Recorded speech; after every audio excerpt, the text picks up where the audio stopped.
At the night, Sports Center with SVP, 11 Eastern, 8 Pacific, after Game 7 of the 2016 World Series between the Cubs and Indians. Epic 10-inning clincher that saw the Cubs win their first World Series title in over 100 years. I was in Chicago that night. Had to wake up early that morning to do Sports Center. Yeah. Did not sleep. Could not sleep.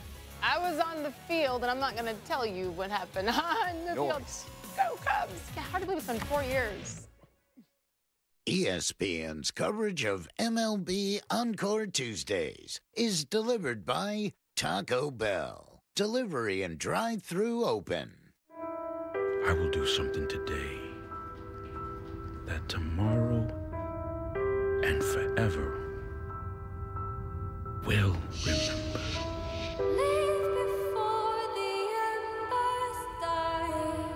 Every champion was once a contender who refused to give up. Swinging a high fly ball. This one's hit a long way. That's a grand slam. And this World Series is going to have a 7th game.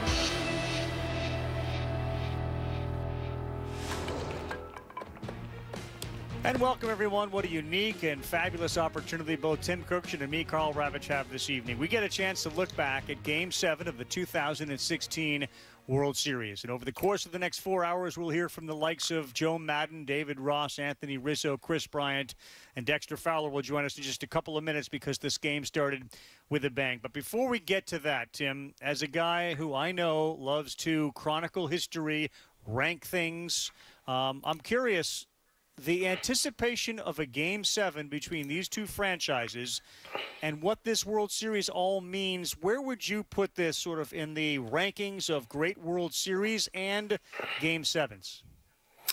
Well, for me, Ravi, this was the biggest night in the history of Major League Baseball. More people watched this baseball game than any baseball game ever. Then you had the dueling droughts. The Cubs hadn't won since 1908, the Indians 1948. Then you had the Tito Francona factor. He had won in Boston. Now he's trying to win in Cleveland. You had the Theo Epstein factor. He won in Boston. Now he's trying to win in Chicago. Then we got this spectacular weather for Game 7. We got one of the greatest Game 7s in the history of the World Series. So as far as Game 7s and great World Series, I'd put this one right there with 1991 and 2001. It was breathtaking for 7 games. With a lot of peaks and valleys, and you mentioned the great weather. Of course, there was a rain delay late in this one that impacted the entire outcome. Corey Kluber has been great in this series. He was fantastic in Game 1. In 6 innings, he gave up no runs. He struck out 9. In Game 4, he was nearly as good. 6 innings, 1 run. 7-2 final. The Indians had a 3-1 series lead. Game 5, Kris Bryant hits a home run. The Cubs squeak by. They win it 3-2. The next night, Game 6, well, all heck broke loose. Cubs had a 3-0 lead. Bases loaded for Addison Russell, grand slam. And a one-sided, lopsided 9-3 final to set up the 2 greatest words in sports. Game 7. And as I mentioned, Joe Maddon's going to join us. Anthony Rizzo, Kris Bryant, Kyle Schwarber, David Ross. 108 seasons. Cub drought. Indians, 68. The 2 longest active title droughts in baseball. I mean, that's almost 2 centuries of frustration. Kyle Hendricks on the mound for the Cubs, cerebral, not going to let the moment get to him. Corey Kluber's only had 2 phenomenal starts as he tries to win 3 games in 1 World Series. Rizzo's been a star. Bryant's been a star. There have been some great defensive plays. There's been some miscues. Both teams had really good bullpens as well. And we are delighted now to be joined by the guy that got this thing started with a big bang. Dexter Fowler, thanks very much for being with us. I'm curious, Dexter, how vibrant are the memories of, and if it's the series, great, if it's one moment or Game 7, but as we look back with all of you guys, how vibrant are the memories of that particular series and that night? You know, actually, I get chills, like even watching the, we were watching the replays, and I'm getting chills because I haven't seen it since. So this is kind of really? Organic. Yeah, I kind of get, obviously I get a little emotional watching it, but Haven't seen it really, seen some highlights, of course, but haven't really sat down and taken it all in. Wow, this is fantastic. Well, then this is going to be a great experience, Tim. Let's take Dexter now to the plate, and I want you to help talk us through this. Kluber's on the mound. He's been so good. It's almost 70 degrees. As you walk up, how do you balance your emotions for a Game 7 and staying in the moment? How do you do that? Honestly, I was in there, and on deck, my heart was beating so hard. I was like, just took a deep breath and was like, let me get in the box and see where it takes me. But first pitch I thought was down and away. Thought it was off the plate a little bit, but did a scouting report, knew he was going to go there first. And then his bread and butter that series was that hip shot, that runner in, and I think he throws it right here. And he Dexter, didn't how get that. much did it help that at least you saw Kluber in Game 1 and Game 4 of this series? Oh yeah, it was loads different. It was loads different. Anytime you see a guy, in I don't know how many, 7 games, 3 times, you're going to pick something up. And we know, like I said, we knew exactly what his bread and butter was. So it was just a matter of time what he was going back to. So get us here, 2-1 count. He missed before. I think he's coming back with it. So, I'd say I guess right. Is that what you did? I mean, you guessed this is where the pitch was going to be, and this one clears Rajai Davis's glove by a few feet. You're backpedaling around the bases. Give me the moment, my man. What is this like? Man, all the preparation and stuff paid off. You sit there and you look at it, and it's like, he's going to go back to it at some point. He missed it before, and then he missed up. And when pitchers are in their position, they're going to go back to what they know. So I guess, like I said, I guess right. It was a calculated guess, and I got barrel on it. I knew I hit it well, and I was watching it, and I was like, Rajai, please don't rob me. Please don't rob me. So you come back in the dugout, you're high-fiving. I mean, what is this? What is the building like? What's the dugout like? You've got a real unique seat here, and we got a lot of people who are watching wondering what's it like to be in that position. You know what? It was, from how loud it was super quiet, and it was crazy. The air went out the stadium that quick, and we were all pumped in the dugout, and everybody feeds off everybody's energy. I knew we fed off each other's energy that year. So, right there, I knew it was time to go. Dexter, what are you saying to yourself there? Because no. What are you saying to yourself there? I'm actually talking about, because we like I said, we studied exactly what Kluber likes to do, and and that we weren't going to give up on that hip shot. Yes, Dexter, I kind of talked to the boys about it. Right. You almost weren't Tim. on the Cubs in 2016. Take us through how you looked like you were going somewhere else, and then you showed up in spring training and said, boys, I'm here. Tell us how that happened. A lot went into that. Obviously I got some offers from other teams. We weren't anywhere close with the other teams, and the door was almost closed with the Cubs. Then I got a call back from Theo, called me back, and we figured out something. We were so close, before we hung up the phone. So he called me back, and we figured something out. I think that was probably the best callback of both of our careers. It paid huge dividends. I'm curious, we're watching Schwarber here beat out an infield hit. He didn't play nearly all of the season. He apparently goes through this incredibly rigorous routine to get his bat right. He was great in the World Series for you guys. He was great in the postseason. As you watched him come back, what were some of the things going through your head? Honestly, we were grinding through the playoffs. I mean, it was obviously everybody was tired, obviously the year before, but we were hungry. And bringing Karl back was like a breath of fresh air. He gave us a little boost. And what he did in the playoffs of him not playing that much, that whole year, and then coming out and doing what he did was, hats off to him. You couldn't have picked a better dude to do it, because he definitely helped us out a lot.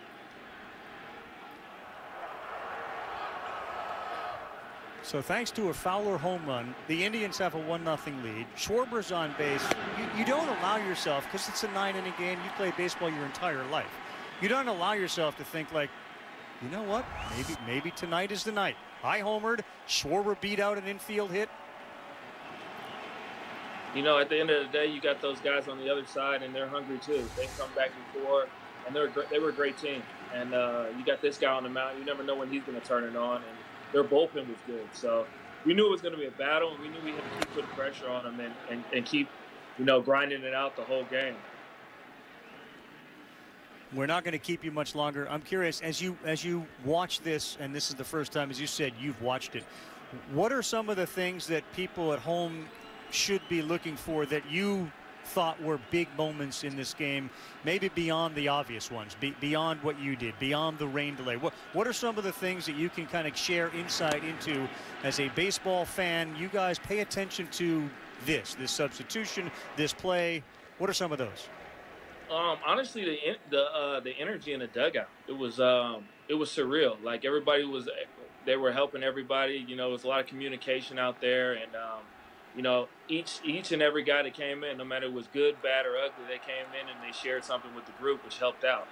And that helped, you know, further us all in the game. Like, you know, obviously the Rossi homer, the relievers coming in, because we've faced the guys before, what we've seen from each and every pitcher. That's the little things that we discuss that nobody ever sees. And you're a Cardinal now. I'm curious, when you look back on your career, and the career's not over, but when you look back, how would you describe the impact of the World Series, Game 7, and wearing the Cubs uniform when you break a 108-year drought? What's it like? Honestly, people still come up to me and they're just, you know, thankful. You know, I saw a lot of grown men cry. I saw a lot of people who shared unbelievable stories with me, and you know, I'm just blessed to have been in that situation and done what I did. Dexter, how is it that you didn't watch this until tonight? How is it that you didn't watch this 1,000 times? It was one of the great moments ever for you and for this team. How did you stay away from it? Man, stress. You know what? I still get stressed out, and I had nightmares even after we won the Rajai Davis homer. So, you know, it's hard for me to watch. I've seen the homer, but just to see the game and you know, each and every at bat, I haven't really sat down and taken it all in yet. I'm actually right now, I'm kind of you know, nervous for myself, and I know the outcome. Rizzo was saying something to you. I couldn't read his lips. We have this. We needed this. We knew this. Do you remember what he said to you there? We needed that, because every time something good happens, every time something good happens, we needed that. And so, yeah, that's what he said. Well, we needed you to get this thing off to a great start. We really appreciate your time. We look forward very much and hope that we get a chance to see you back on the Major League field this season, Dexter. Thanks so much for being with us, buddy. Likewise. Thank you, guys. Have a good one. We appreciate it. That's Dexter Fowler, and some terrific insight there, Tim, on exactly what was kind of going through his head. And it's just amazing. You know, I believe him, right? You believe him when he said, Rajai, don't take me a home run away, because that's what he makes a living doing, robbing home runs. You believe like that's his thinking? You have to, right? That's what he said. Of course. And he's the first guy ever to hit a leadoff home run in a Game 7. So he made some history with that. And again, this game, this entire series was all about history, so it was very appropriate that we started with some history with the first batter of the game. In Dexter Fowler, the Schwarber comeback, and Kyle's going to join us later in this one to talk about what it was like. You just saw David Ross there, who did not, of course, start this game, but the plan was if John Lester comes in, David Ross comes in with him, and if John Lester leaves, David Ross leaves with him. What do you make, because you know the outcome of the game, the import of a Dexter Fowler leadoff home run to get to a guy that had given up 1 run in 2 starts, Tim? Right. I mean, Corey Kluber was great in this series. And when you're on the road like this and you take a stud pitcher like that deep to start a game on the road, I think just like Dexter said, we needed that. He went in the clubhouse and in the dugout, and everyone was alive because not only did they have a lead, but they got to the guy who had shut them out in Game 1 and pitched so well in Game 4. But they got to him in this game, and it started with the first hitter of the game. In Fowler, you see Zobrist now lift the ball to right, and that would do it. So 3 pop-outs, but one that could not be caught that went over the wall. Cubs have a 1-0 lead, and that, of course, means they now have an edge. So Chris Bryant's going to join us. He was unbelievable in the 2016 postseason, the MVP of the LCS. Rizzo, Schwarber, Madden, David Ross, our former colleague and now current manager of the Cubs as well. We'll hear from Joe Buck and John Smoltz as we get set for the bottom of the first. But the Chicago Cubs trying to end a 108-year drought. Draw first blood in this look back at 2016's Game 7.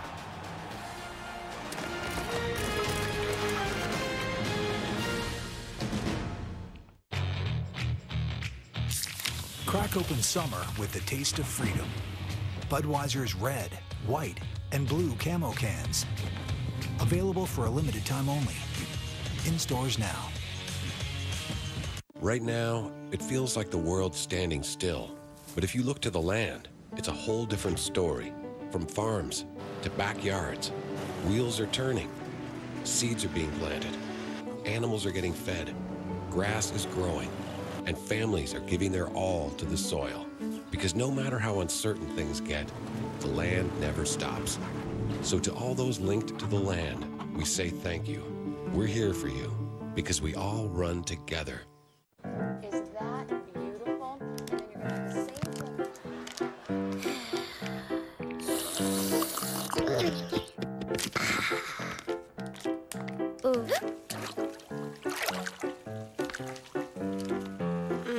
Is your money not sure what to do with itself?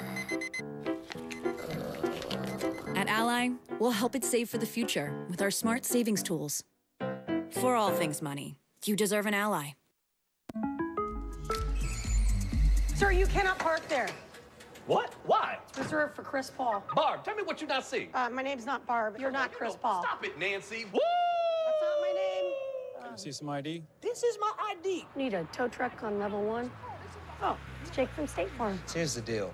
There's no replacing the real Chris Paul, just like there's no replacing State Farm. Molly, who took my spot? Oh, just some guy. We're taking care of it. Okay. If you want the real deal, like a good neighbor, State Farm is there. Parmesan, Asiago, and fresh mozzarella. All this cheesing is rather pleasing. Yep, tastes like $1 million. New pepperoni cheeser. Only $7. Pizza.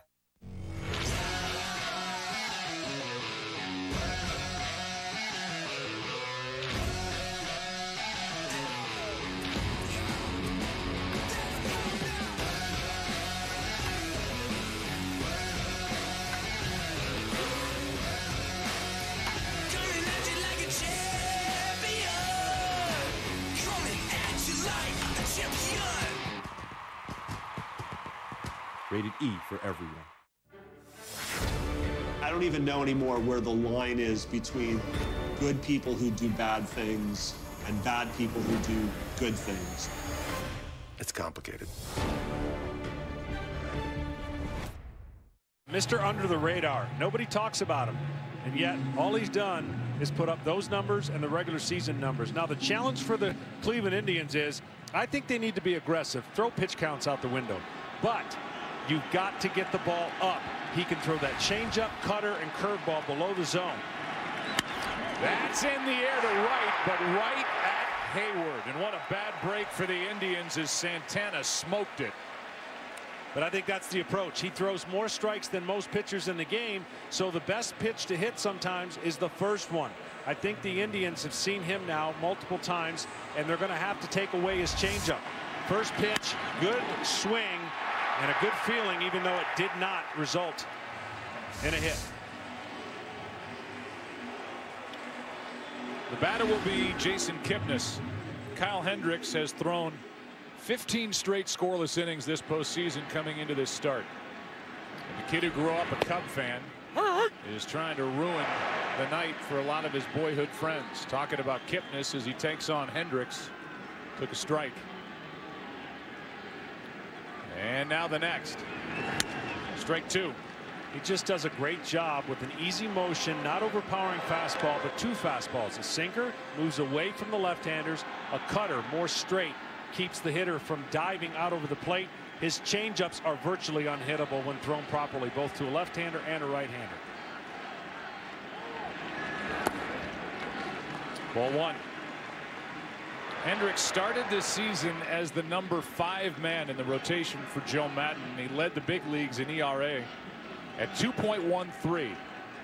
Up to the number 2 spot, and in the biggest game of his life, a strikeout for out number 2. Look at the company he's keeping with this streak he's on. Lou Burdett and Bob Gibson, the longest scoreless inning streak entering a World Series Game 7. It's amazing, and there hasn't been, at least I haven't heard a lot of talk about him. It's all about Kluber, and rightfully so. Kluber, the best pitcher for the Indians, pitching 3 times. Well, the Cubs have not used anybody on short rest yet of their starters. So that's that balance we were talking about coming into the series, and if it goes to 7, that was going to be the storyline. Lindor takes a strike. Over 68% of the time, Kyle Hendricks threw first pitch strike.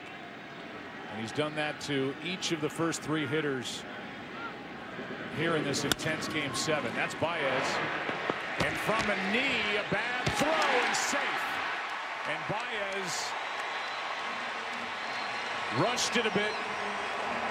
Didn't get up. And that cost him. Or you're going to see his back foot slip. Watch his back foot. He loses his back foot even more when he goes to throw. See it slip right there, and that slip cost him to be a little bit off balance. We've seen him throw a lot of unorthodox throws and right on the money. But that little knee and probably a little wet grass right there, that is all it took with a changeup grip that he threw, and it sailed. So it's an error on Baez, his 3rd of the postseason, 1st of the World Series. And the defense for the Cubs has been so good. Napoli will try to make Chicago and Baez pay for that. 2 out. Another first pitch strike. Yeah, and all a pitcher wants to do badly is pick up his teammates, because his teammates pick him up all year. And so, as Kyle Hendricks knows, the biggest thing he's going to do is just execute pitches. Well, Lindor does some landscape work in the area where he's going to take his lead. Lindor, a guy who runs. He stole 19 during the regular season. He's only been successful once this postseason, been caught 3 times.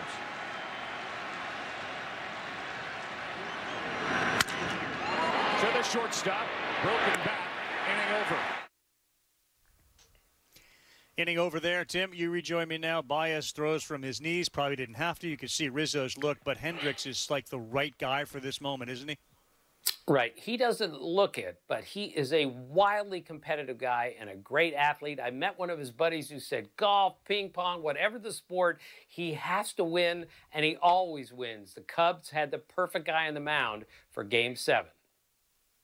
A lot of those guys on a lot of different teams. Competitive at everything. We'll continue. 2nd inning, Game 7, 2016 World Series when we come back. Gather round. The Cravings Pack from Taco Bell. 4 crunchy tacos and 4 beefy 5-layer burritos for only $10. Pairs perfectly with all your Taco Bell favorites. So grab a $10 Cravings Pack for your crew at Taco Bell's contactless drive-thru. It doesn't look like your average zero-turn mower, because it isn't. Step up to the all-new Ultima series from Cub Cadet. When you eat Reese's for dessert, is it over too fast? Well, then chill your Reese's. You'll eat it slower. I wouldn't know. I swallow mine whole. Like a duck. Not sorry, Reese's. I was born in '37. It was a very struggling period of time, up and down, depression to exuberance. And you could name many, many cycles like that over the years. My generation, having come through so many wars, so many things, persistence, it's the heartbeat of this country. stick with it.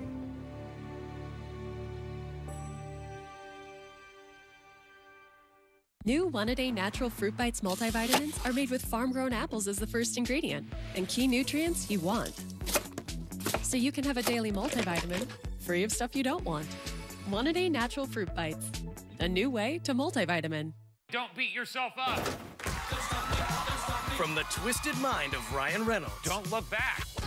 A new game show called Don't. Where Doing Nothing is Everything. Don't embarrass yourself.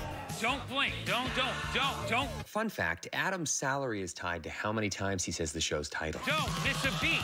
Don't get walked. Don't get tired. Don't use foul language. Don't watch it. Yeah, this is gonna work great. This is a paid advertisement for legal services sponsored by attorney Andrew Van Arsdale. For decades, the Boy Scouts of America admitted thousands of child molesters into their scouting ranks, enabling countless acts of sexual abuse to occur against innocent children.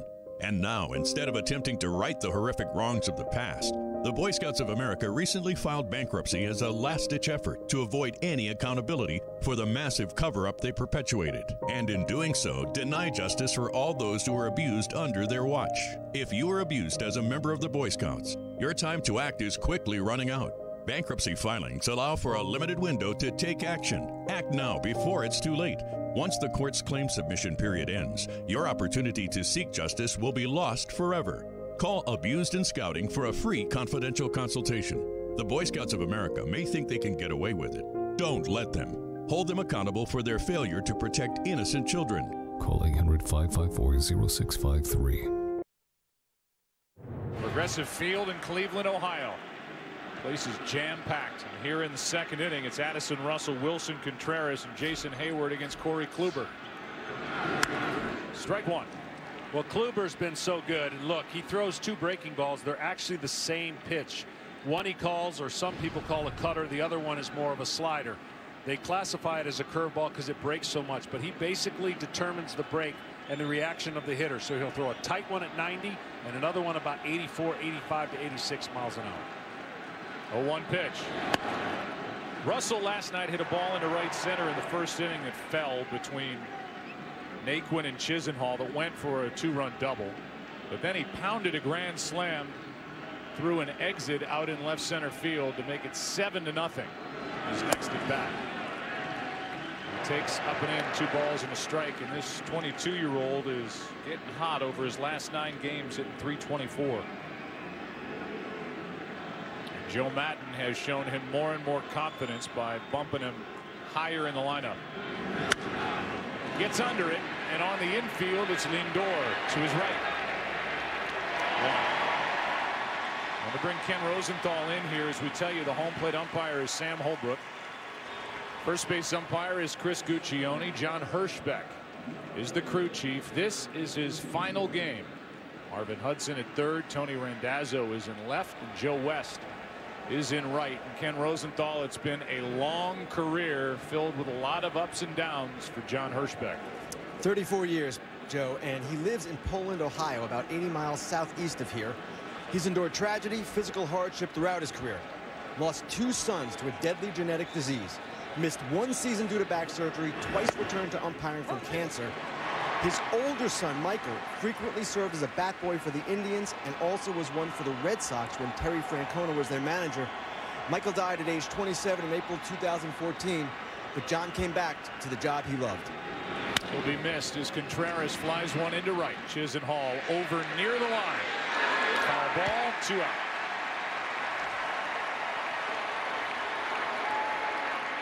Well, in the first inning, Kluber was not as sharp with that cutter. And he's made adjustments here in the second inning. He's been underneath a little bit of the fastball, and that's to be expected from time to time when you're rushing into 3 starts in a 7-game series. But as I mentioned, the home run did nothing to bother him. He'll get back on track if he keeps his hand on top of the ball. Just been underneath just a little bit early. Hayward now actually had a couple of hits against Kluber last time Corey faced Chicago at Wrigley Field in Game 4. And he shatters his bat, pops it up to Lindor, and that is a quick Second shattered bat of the game, as we saw one now from each team. Chris Bryant's going to join Tim Kurkjian and me in the 4th inning. A huge postseason and a huge impact that he had in the last couple of games. Rizzo later on, along with Joe Madden. Kyle Schwarber joins us in inning number 10. And David Ross will wake him up, get him on a bed as well. The oldest player with a home run in Game 7 of the World Series. Grandpa Rossi delivers in a big way as we continue.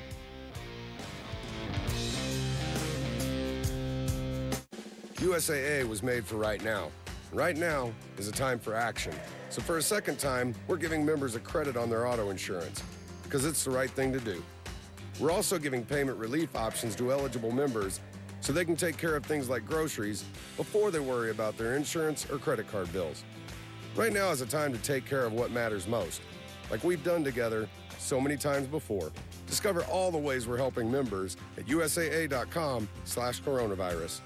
To all the social distancers, suddenly homeschoolers, and living room exercisers, we've got you covered. Right now, get Pizza Hut's best delivery deal. Large pizzas with up to 3 toppings for just $9.99. Choose contactless delivery or new curbside pickup at pizzahut.com. Showtime. Let's do this. There might be more here than you thought. This is the way.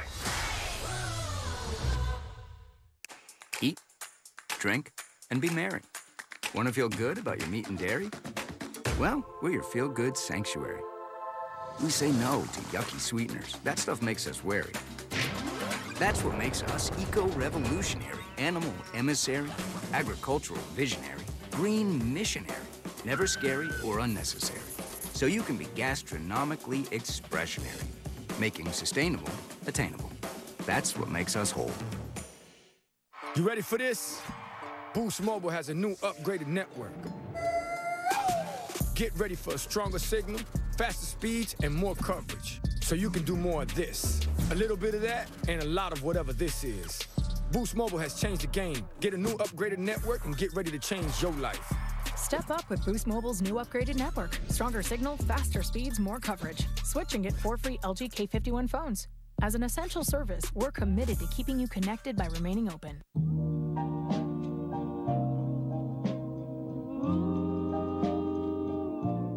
You look like a flower, each and every way.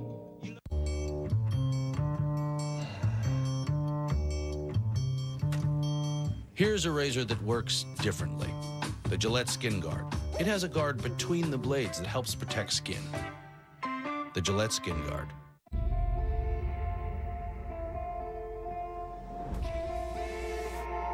Swing, and there she goes, baby! I'm gonna tell you my truth, the way I remember it. Empty your mind. Be water, my friend. What Mark and I did in '98 was incredible.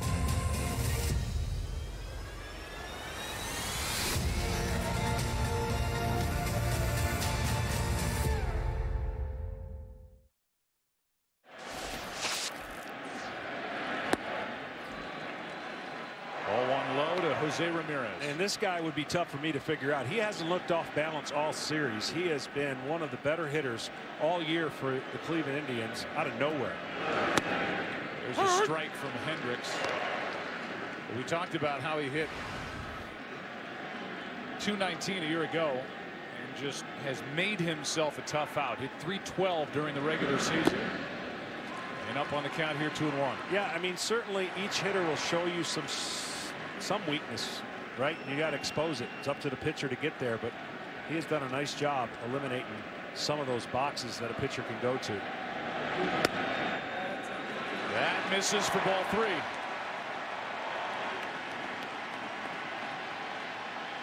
Chisenhall and Rajai Davis to follow in that last pitch. Not called a strike, so the count 3-1.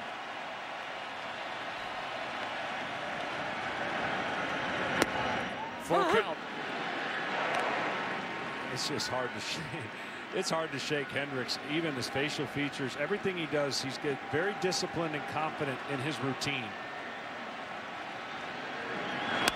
That's off Hendricks. Russell can't make the play. Leadoff base hit.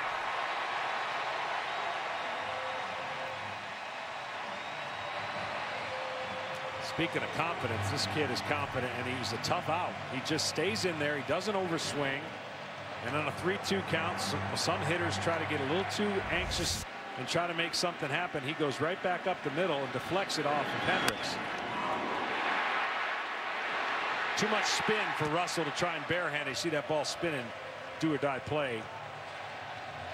Can't make it happen. It actually hit off the right side of Kyle Hendricks. Looked like he got his glove over there. And then Russell couldn't do anything with it. So leadoff man is on, and here's Lonnie Chisenhall. He's 1 for his last 24 overall this postseason, hitting 200. Ball 1. Chisenhall, normally a pretty aggressive early count hitter. After the base hit, again, to approach a Hendricks, because you're sitting at home and you're going, that doesn't, it's 88.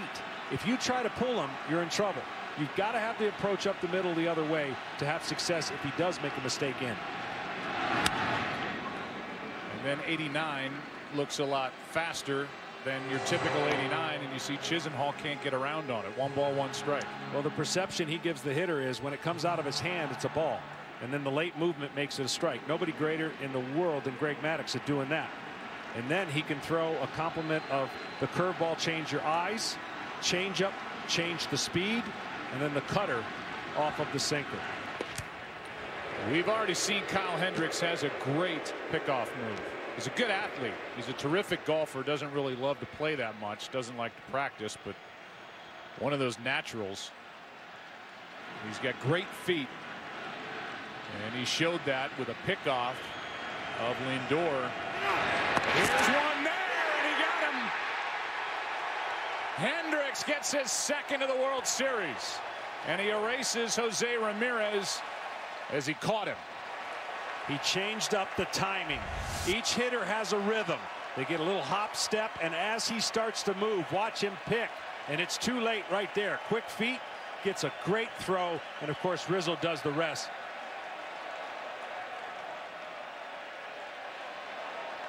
Just that little lean cost him.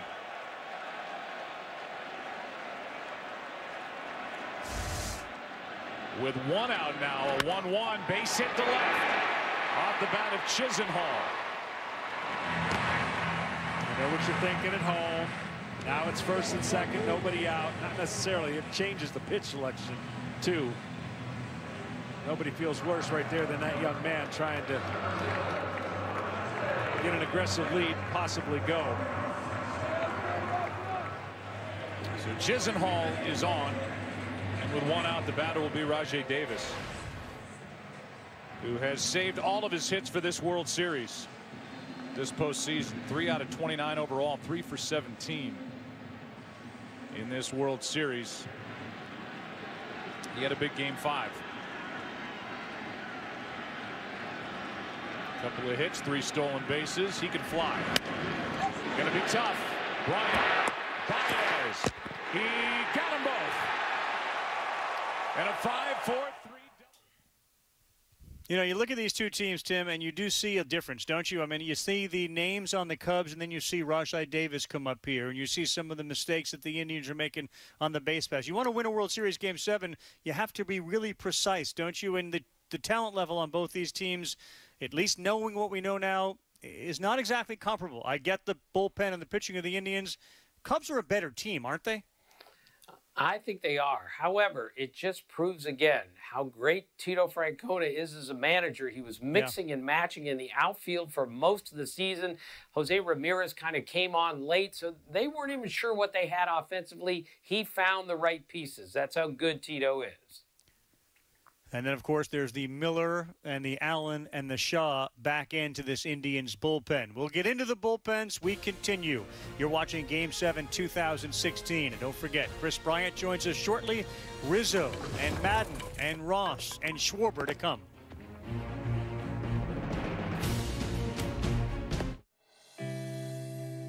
Our communities need help like never before. And Wells Fargo employees are assisting millions of customers across America through fee waivers and payment deferrals, helping people stay in their homes through mortgage payment relief efforts, and donating $175 million to help hundreds of local organizations provide food and other critical needs. When you need us, Wells Fargo is here to help. Right now, it feels like the world's standing still. But if you look to the land, it's a whole different story. From farms to backyards, wheels are turning. Seeds are being planted. Animals are getting fed. Grass is growing. And families are giving their all to the soil. Because no matter how uncertain things get, the land never stops. So to all those linked to the land, we say thank you. We're here for you because we all run together. It's best we stay apart for a bit, but you're not alone. We're automatically refunding our customers a portion of their personal auto premiums. Learn more at libertymutual.com/COVID-19. Parmesan, Asiago, and fresh mozzarella. All this cheesing is rather pleasing. Yep, tastes like $1,000,000. New pepperoni cheeser, only $7. Pizza. When Visible set out to create the future of phone service, we tossed the stuff that wasn't working. Stuff like footlong bills and fees from nowhere, time-wasting stores, misleading ads, unhelpful help centers, and saved the stuff that was working, like Verizon's 4G LTE network, plus unlimited data, messages, and minutes. It's a simple system. Trim the bad. Make the good better and way cheaper. Meet Visible. Unlimited data on Verizon's 4G LTE network. Just $25 for your first month. Join us at Visible.com. 61% of Boys and Girls Club kids rely on free or reduced breakfast and lunch at school. And with schools suddenly closed, families and communities across America are struggling. That's why Boys and Girls Clubs across the country are stepping up to help feed their communities. We're doing whatever it takes to help families get through this crisis. But we need your help. Support your local Boys and Girls Clubs. Visit bgca.org/relief fund. The reviews are in, and now you can watch all 10 episodes of The Last Dance on the ESPN app.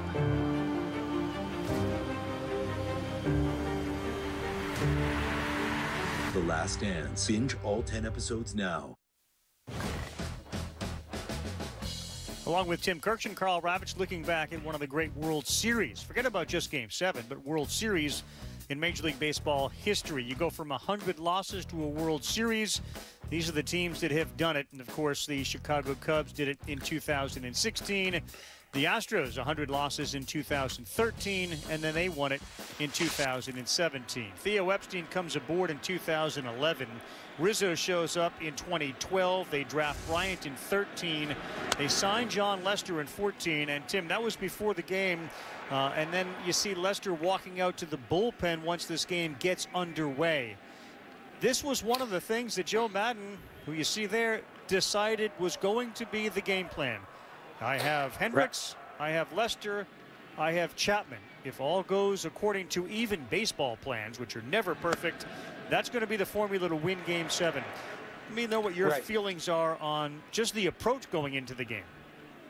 Well, that's exactly what I was told before the game. The perfect plan is Hendricks to Lester to Chapman. Not because they'd lost faith in anyone else, but Lester as a postseason pitcher had been so good in his career and absolutely fearless. So he wasn't walking to the bullpen there thinking, boy, I might get in this game. He's getting in that game. The only question was how many innings is he going to pitch and when is he first coming in? And the goal was for him to deliver the ball to Chapman to win the game at the end. Right. Short rest. You're looking back at the first inning home run of Dexter Fowler. Short rest for Lester, but this would have been his throw day, so they assumed maybe 40 or so pitches. When I gave you that Theo Epstein in 11, and then you bring Rizzo on in 12, and you draft Bryant in 13, and then you go and take Anthony Rizzo, Theo does, from Boston, send him to San Diego, get him from San Diego to Chicago. Is there one of those moves that you think was the linchpin, or simple answer, all combined led to this? Well, all combined, but in the end, the Cubs had everyday players on their team. What they needed was that one stud starting pitcher to pull everything together, and that was John Lester, who did it, many times in his career before this. But when Theo said, all right, we're ready to win, that's when they went out and spent the money on John Lester, and he certainly paid some dividends in this game. It was during the winter meetings of 2014. I remember Joe Madden leaving a restaurant. It was roughly around midnight or so with a huge smile on his face because the Cubs had just signed John Lester. And of course, the connections which you alluded to in the beginning between the Red Sox organization with Lester, with Francona, with Epstein are so relevant and present here in this series. As Schwarber digs for second and he is thrown out there. How aggressive was Francisco Lindor, dropping a leg in front of that bag and making sure Kyle Schwarber was not going to get there. The two buddies, now a coach, manager, and player. They will both join us. What up, playa? That's what David Ross is asking. He and Anthony Rizzo, Chris Bryant, join us as we continue. ESPN's coverage of MLB Encore Tuesdays is delivered by Taco Bell. Delivery and drive-thru open. Wouldn't it be nice to eat with some of your old friends? Like the Chalupa Supreme, beefy 5-layer burrito, and more. Order ahead and get your $5 Chalupa Cravings box at Taco Bell's contactless drive-thru. Is that beautiful? And then you're going to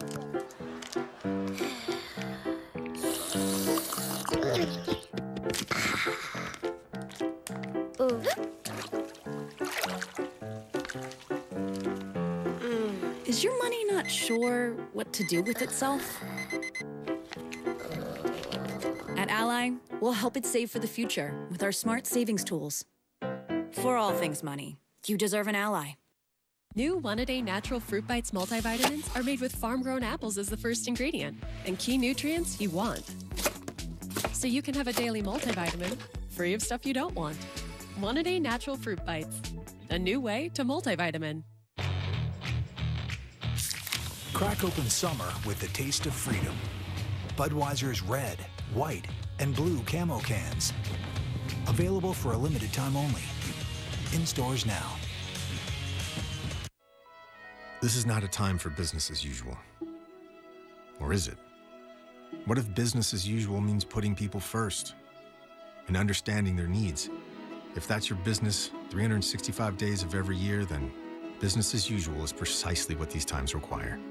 Which is why your Lexus dealer will do what we've always done. Put you first. Find out how we can service your individual needs at lexus.com/people first.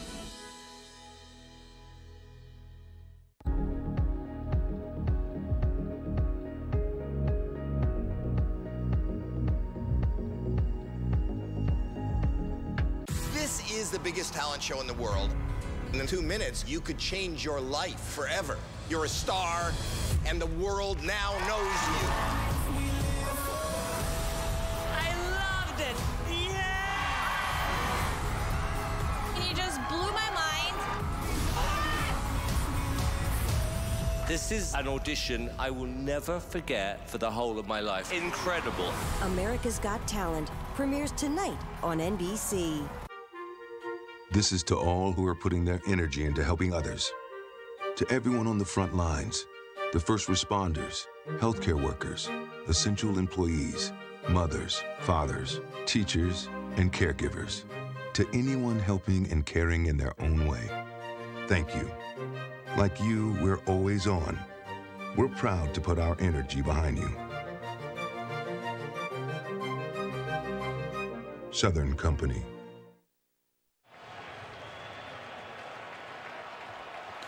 Welcome back to Game 7 of the World Series. A look from up above as Coco Crisp digs his way in. Bottom of the third inning.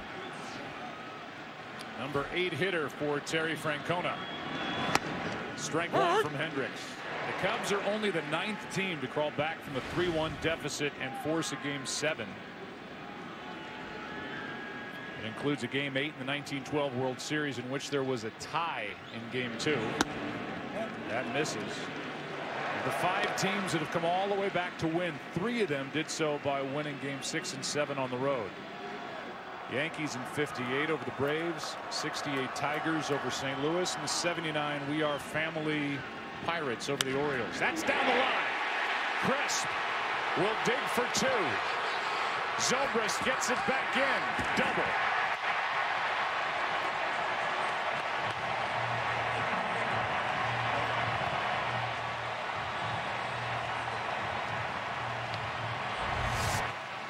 Well, I told you, got to go the other way. You got to take what Hendricks gives you. If you try to pull and get aggressive, they're outs. If you go the other way, there are hits. Crisp is lucky he didn't get hit in the head on that little soft toss back from Russell. So now we'll see how Cleveland wants to play it. The number 9 hitter, Roberto Perez, just walked down to Mike Sarbaugh, the third base coach, and was told verbally, not through signs, what to do here. Cubs are expecting the bunt. Yeah, Rizzo way in, almost on the mound from the distance between the catcher. You can see he will cross the face of Kyle Hendricks, with Bryant backing up to the bag in case there's a play, and now time called by Contreras. And Perez goes down to get more instruction.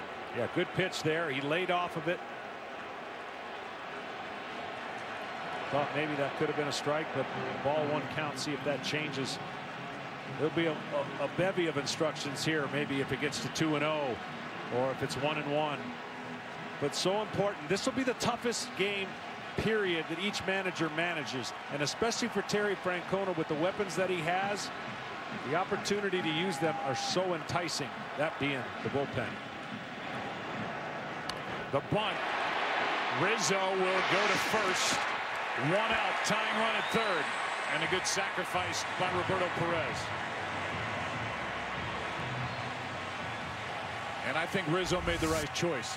Yeah, it's a good bunt, but watch how fast Rizzo. You'll never see any other first baseman cover the third base line. He's fearless. He gets in, and as a left-hander, he has an easier advantage to third if he chose to throw to third.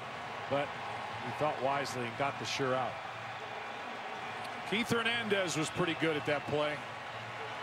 Left-handed first baseman, one of the best ever. Rizzo got the out. Indians got their runner to third. 1 down for Carlos Santana, who's hit 3 home runs this postseason in that pickoff play. I don't know of a team that uses this more than the Cubs, with catchers throwing behind base runners at first, second, and third. Infield in, and they play Santana to pull. He does. Tie game.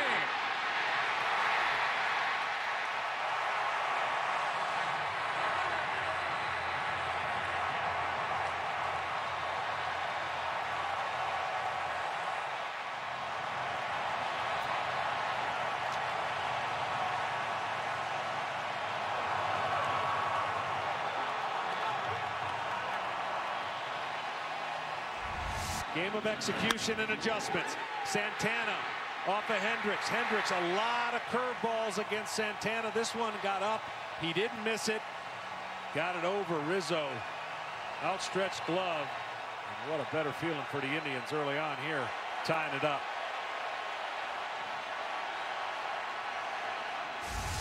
Now Kipnis. Ball 1 outside.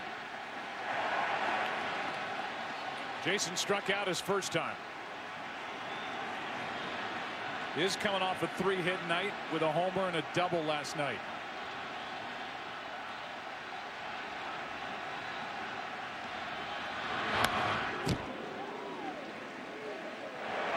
Kipnis almost looking right there. You can see he was a little frustrated. It looked like he was sitting off speed. If you sit off speed, you're able to look curveball and changeup.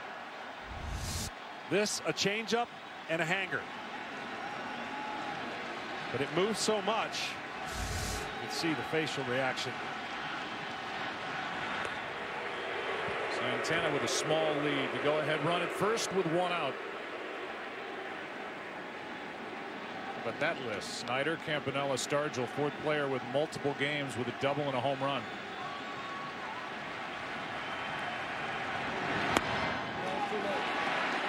Two and one, and the crowd is finally in full throat.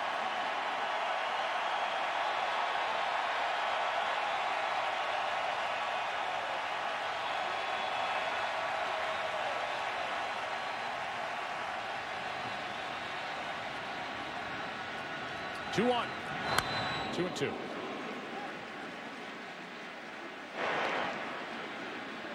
This inning, Hendricks has gotten some pitches above the knee. Not typically good for him. He likes to work down, and as he works down, he can throw that changeup away and get him starting to get out in front to try and catch their cutter or fastball. They are up in the Chicago bullpen. Mike Montgomery, the lefty. Left side, and they turn it again. Bad bounce. What a play, and out.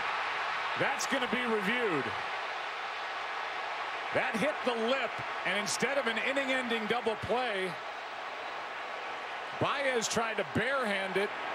I don't think ever had it, but out was the call for the moment. It'll be looked at. And it did hit the lip. Baez tried to rush it, and everybody's going to be safe. Well, there is a transfer rule that the umpires have become that they think that's with the glove, but this one's with the hand. It's not close.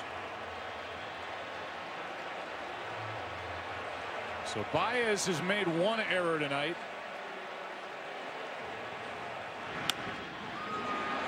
Hendricks got what he wanted, except that bad hop, and that's what threw that whole play off. Remember, I said there's going to be a moment in this game. Don't try and create a moment. Embrace it. Take what the game gives you. If you try to do too much, the chances of making mistakes go greatly against you.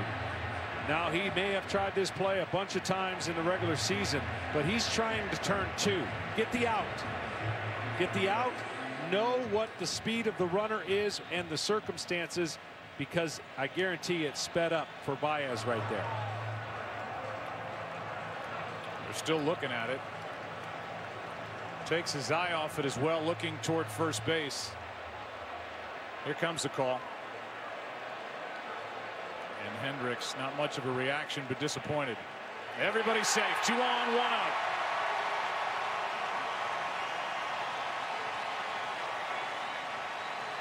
Second error of the night for Javier Baez. And the 3-4 batters coming up for Cleveland. Opportunity.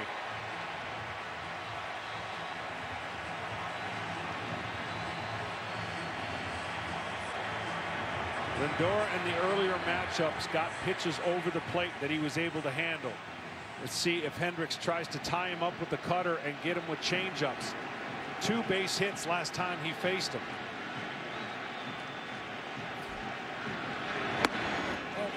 Ball 1.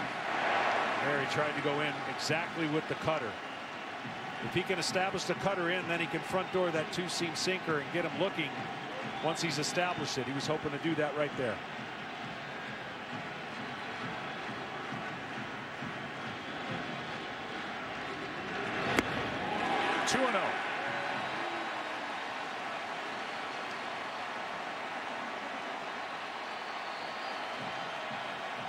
And here comes Chris Bosio.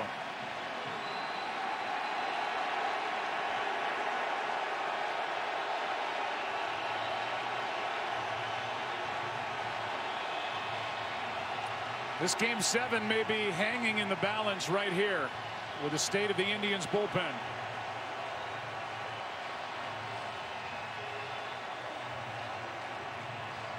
While they talk on the mound, we remind you official caps, t-shirts, hoodies, jerseys, jackets, and more. Get all your Cubs and Indians World Series gear and celebrate your favorite team at MLBshop.com. Now Carl Edwards Jr., the right-hander, joins.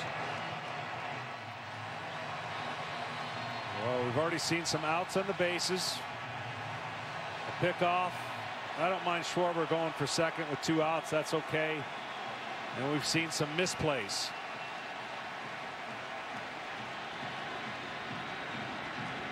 Two 0. 3-0.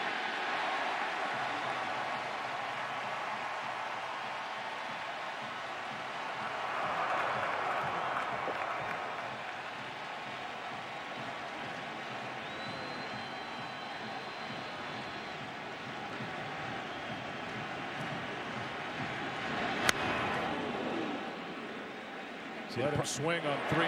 Yeah, the problem with that, though, it was too good of a pitch. It was a pitcher's pitch. You got to think in the middle end. This is a pitch you've got to drive if you're going to swing 3-0. Watch the location of it. See how it's outer third? That's something later on in your career you just got to be disciplined to see the inner part of that box and then let it go. 3-1 pitch. That's in the air to left. Zobrist in, stumbles a bit. The runners hold, and a big out picked up by Hendricks as he battles back from a 3-0 count on Francisco Lindor. 2 out. Again, trying to pitch around an error as he did back in the first inning, and again it's Napoli standing in his way. Well, if Hendricks wants to stay in this game and provide more innings for the Cubs, that 3-0 comeback and getting an out, essential. You know your leash is short, and the one thing you can't do is show any cracks to give your manager the reason to take you out earlier than he wants to. So far, Mike Napoli has been held in check in this World Series. One of 2 guys active in this game tonight who's experienced a Game 7.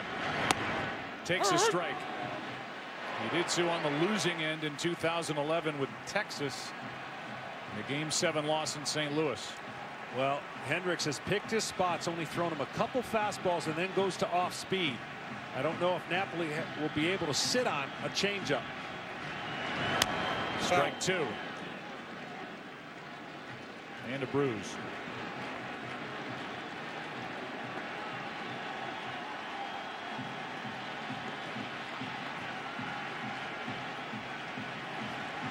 Hendricks pitching to stay in the game.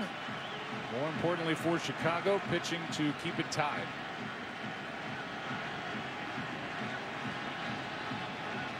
Napoli chokes up. 0-2 pitch.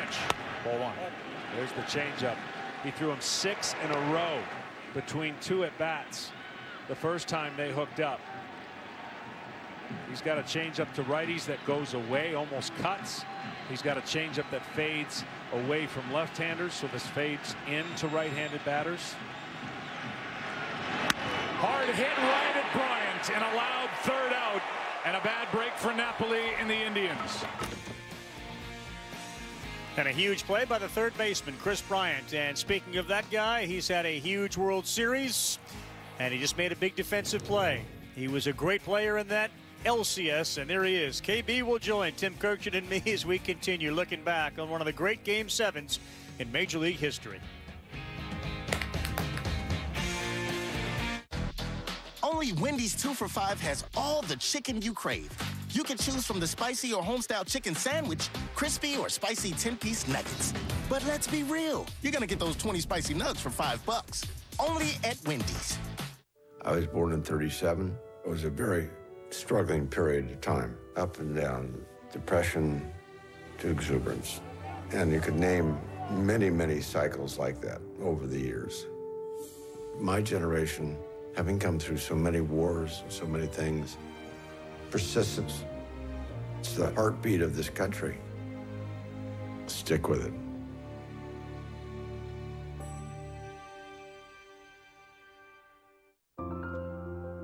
Our cars do more than bring us from point A to B.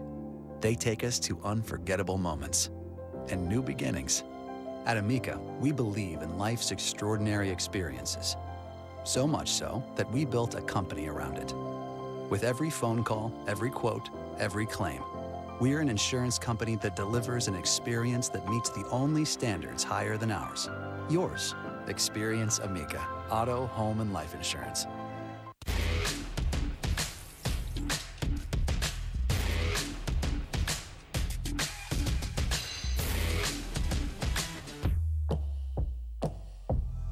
Bud Light Seltzer, available for delivery. All right, ladies, it's time to go in and have our voices heard.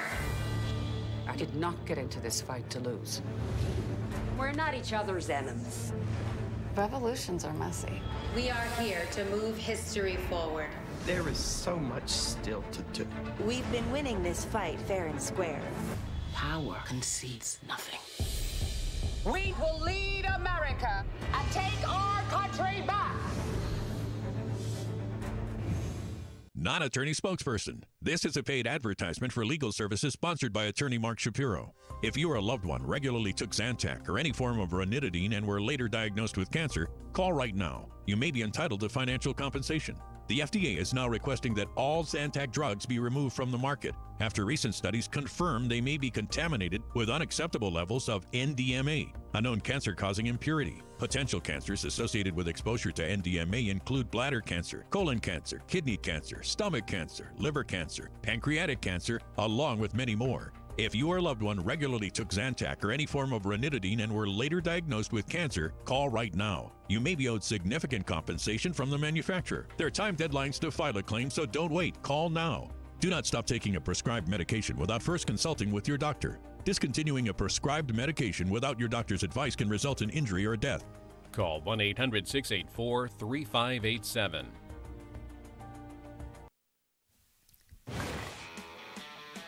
Hope everyone's enjoying our look back at the 2016 Game 7 of the World Series between the Chicago Cubs and the Cleveland Indians. Pop Stargell, 1979. Kris Bryant, 2016. 4 hits and a homer when facing elimination in World Series history.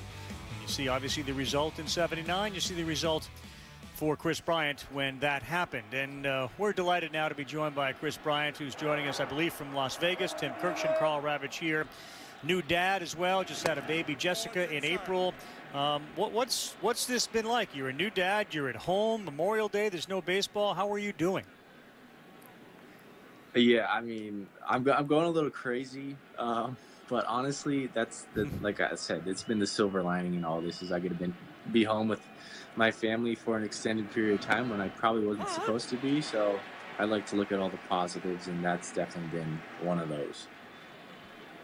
We had Dexter Fowler on in the beginning of the game. Obviously, he hit the homer to lead things off. And he said he had not seen the game again until tonight. Are you the same way? Have you watched the highlights of this thing? Have you seen video of it? How vibrant are your memories of Game 7 2016, KB? Yeah, I mean, a year after, I guess we watched like the DVD that came out. I sat down and watched that. But since then, I mean, I've just seen highlights. Since then, I don't really remember this at bat here. So I don't remember much. I mean, my palms are sweating right now. I'm nervous, and I already know what happens. But you know, certain things stick out. You know, one more, Tim, and then we'll let Tim ask a few questions. It is interesting. Fowler said he was nervous watching. He knows the result of the at-bat and the game. Your palms are sweating. How do you explain that for people at home? What does that mean? It's just, it means you care. I mean, we care. We cared so much. I still care. I mean, like, we're all missing baseball right now, and just seeing highlights like this, it's kind of getting me fired up a little bit. You know, just, you know, the biggest game of our lives, probably the biggest game in possibly baseball history. I mean, if you look at it from a Cubs perspective, absolutely the biggest game. You know, one of the greatest World Series of all time. I'm a little biased when I say that, but, you know, just everything that we went through to get to that point. I mean, what a take. You see that take right there? I love that. That was a great take, yeah. On a 2-2 pitch. Now, the fans didn't think it was that good a take, but, yeah, this is a good take. A little cutter away at 95. Kluber's nasty, man. He was it the third time facing him, and he's still, like, it's so hard to face him. Right. Kris, what's it like playing behind Kyle Hendricks when he's at his best? Honestly, he's one of my favorite guys to play behind. He throws a ton of strikes. He works quick. It's all, you know what to expect from him. He's throwing sinkers. He's throwing changeups down and in. You know, that highlight with our coach now, Mike Napoli, smoking that line drive at me. I mean, that's the toughest play playing behind Kyle is that one, the changeup down and in where a righty just really smokes it at you. But he's really fun to play behind. One of the most underrated pitchers in the game. Just another hit for Bryant there, not a problem. Just another hit. I'll take it. Now, Kris, you're not going to be with us here in the 10th inning. Tell us what it was like to catch that ground ball in the 10th inning, knowing if I make a throw to first here accurately, we win the World Series. What's going through your mind when you see the ball is coming to you? Honestly, I think I'll tell you right now, I think everybody on that field was like, maybe besides Riz, because all he has to do is feel it and touch the bag. Everybody's like, don't hit it to me. Please don't hit it to me. That's going through all of our minds, and I don't care what anybody says. But, you know, I'm just glad that it was a little slow roller to me. Wasn't too tough of a play, but, you know, that was honestly what was going through my mind. And I'm just glad it worked out for us. It really did. And, you know, glad that's over, too. Glad the 108 years is over, and we can all move on from that. We had a foot slip. We still made a good throw. Rizzo pockets the ball, which we'll ask him about.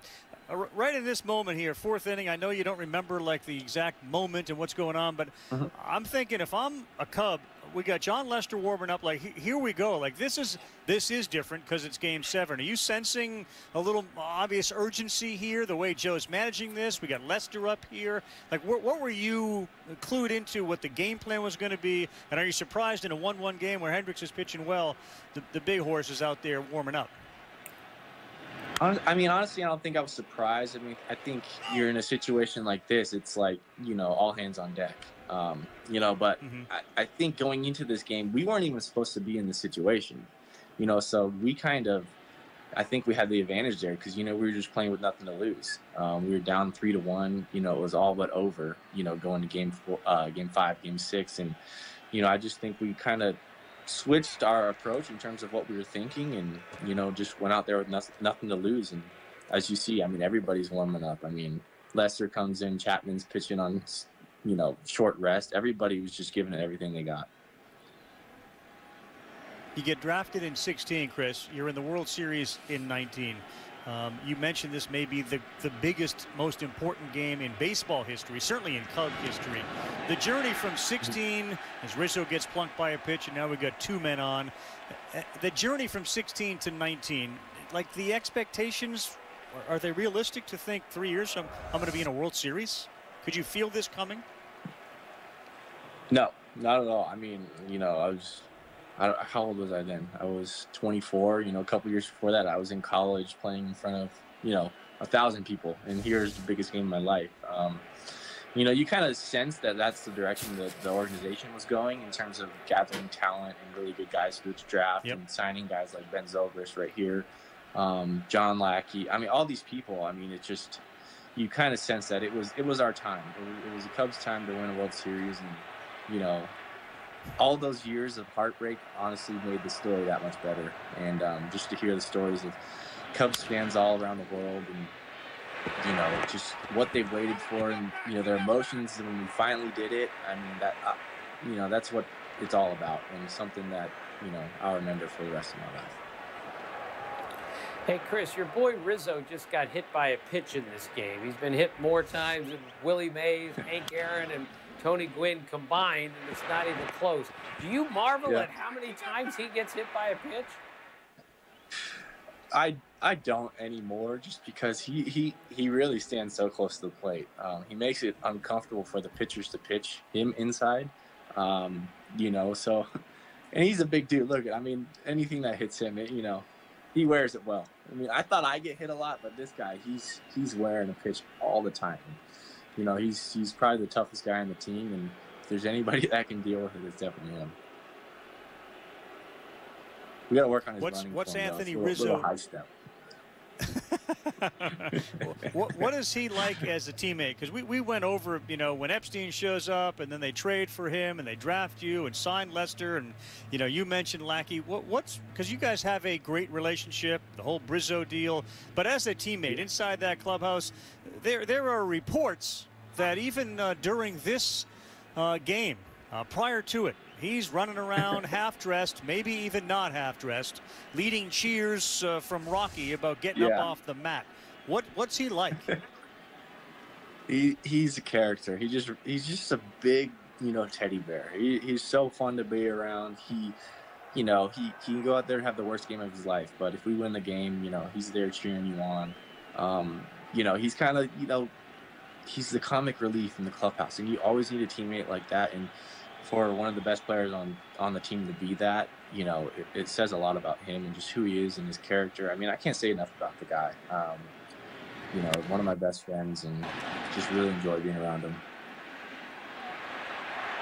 So here you get two men on, and Addison Russell had a chance, and he popped it up to short center, and Davis threw home, and the call is safe. Now, you remember this play? I sure do. That's something that sticks out. I mean, probably one of my, base running is such an underrated part of the game nowadays. I mean, it's something that I take a ton of pride in. Probably my best slide of my career too. It's just I do remember the play. I was coming back to the bag, and Jonesy, our third base coach there, is he's telling me go. So I'm like, all right, I'm gonna go, because if I get out, I'm blaming it on you. But it ended up working out. I don't think Davis thought it was a play that I would be tagging up on. So maybe I caught him off guard a little bit because it was so shallow. But he threw it just a little too high. Did you see Perez with his legs spread a little bit? Is that why your foot went in there? Yeah, I was just going right to the plate. I mean, at third, I was like, there's a good chance that there's going to be some contact on this play because it was so shallow. But I was just going right to home plate. If I was going to get, thrown out, I was going to get thrown out going right to home plate. And, Hey, Chris, was able to keep my foot down. You're one of the best base runners in the game today. Where does that come from? Did you practice that as a kid? Did your dad instill that in you? Is this instincts? How do you explain, even though you're a way above average runner, being such a great base runner? A lot of it is instincts, but I definitely put a lot of work into it when I was in college. It was something that we did a lot at University of San Diego. Base running was something we did every single day. But I think at the end of the day, it's all about effort. Base running is, if you run hard, you're putting forth the effort that you need to, make a play like that, or beat out a double play to, extend the inning, or, get your teammate an extra RBI or something like that. Whatever it is, it's just showing that, you care for the team because you're running hard no matter what. And, that's something when I got called up, it was like, I want to be known as a guy that, busts his butt out of the box every time he hits a ground ball. And, earlier on, I got a bunch of hits out of it, but now a lot of the league knows that I do run hard out of the box, and, they don't take their time anymore. But, it's something that I'll never change. You look up and down that dugout, KB, and you're still very young in your career. But the impact that being on the World Series team with those players, with Madden as your manager and Ross as your teammate and your best friend Rizzo there, you allow yourself some time to think about what you've already accomplished and what this particular team will mean historically to you in your career? I always do think about that, just because, the expectations in the day and age we're in now, it's like, it's always what's next. And, I think it's important to kind of, draw on the times where you have done well, where you have won, where you've won championships, and just realize how far we've come, what we've accomplished. And a lot of the guys on this team are still on the team, and, that's something that we always, that what we should go back on. Look at this. How Wilson Contreras, and then that guy's a star. Look at this. All the emotion. Love that guy. Miss him a ton.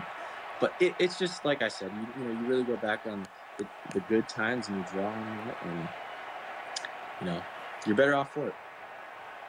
He's fired up. Fowler said that he was like, Fowler was emotionally choked up. Like he claimed that he had tears in his eyes rewatching the home run. And my sense is it had as much to do with the home run as it did the reaction of your teammates. Like you just said, I miss that dude so much. The connectivity that comes from winning a World Series. You guys share so many experiences that those of us who cover it, whether it's daily or nationally, we don't get a chance to experience that. How close a group was this in 2016? Oh, man, it was, it's hard to really put into words because, we've been, this group of players has been together so long. That was a year where we were just, everything was clicking. Like everybody was there for each other. And there's years where, you stumble around, you don't really have that, togetherness all the time. And, that's normal. That's part of being human. But this year it was kind of 2016. We just had it. We knew how good we were.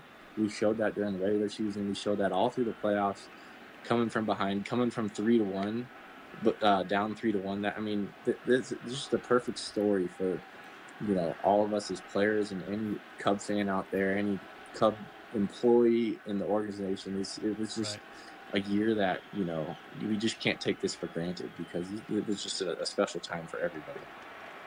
Yeah. Chris, we've got Jason Hayward at the plate.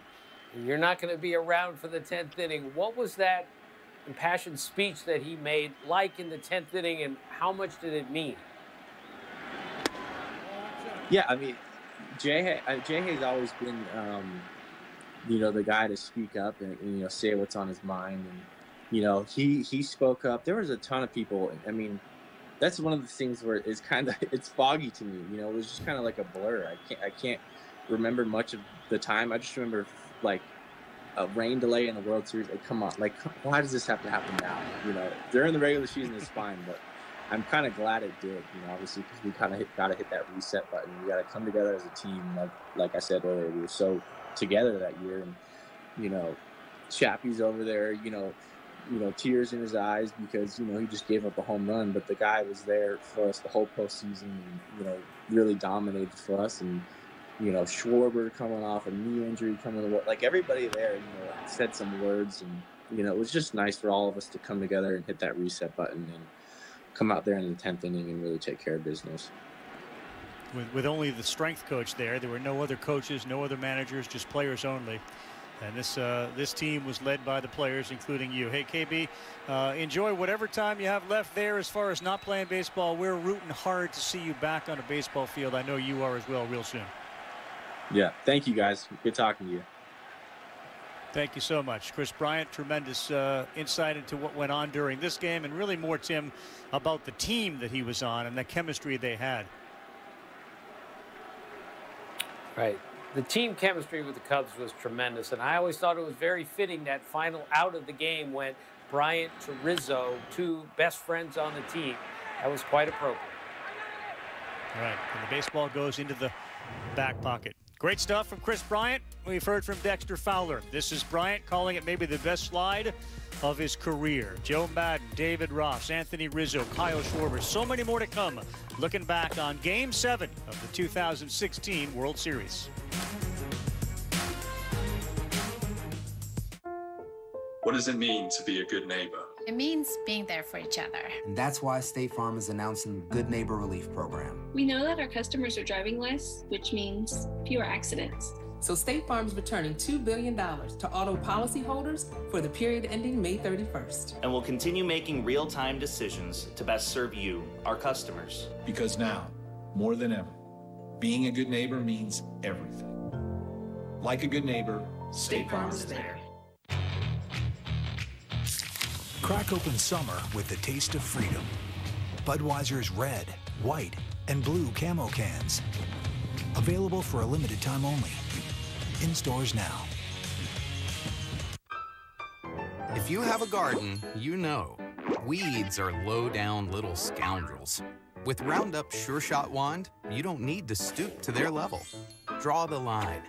The Sure Shot Wand extends with a protective shield to pinpoint those pesky bedfellows. It lets you kill what's bad right down to the root, while comfortably guarding the good. Draw the line with the Roundup Sure Shot Wand. Roundup brand, trusted for over 40 years.